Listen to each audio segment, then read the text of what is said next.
Ballygunge station থেকে new Alipur station যাওয়ার মাধ্যমে একডালিয়া, সিঙ্গি পার্ক, হিন্দুস্তান ক্লাব, ত্রিধারা, দেশপ্রিয় পার্ক, বালিগঞ্জ কালচারাল, ছেষট্টিপল্লী, বাদামতারা আঠার সংঘ, চেতলা অগ্রণী আর সুরুচি সংঘ।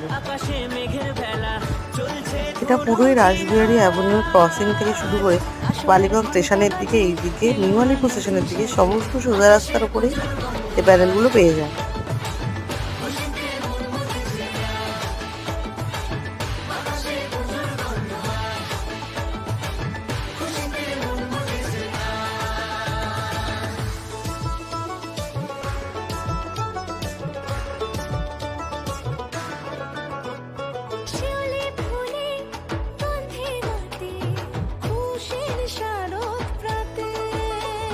লাগলো দোলা কাশের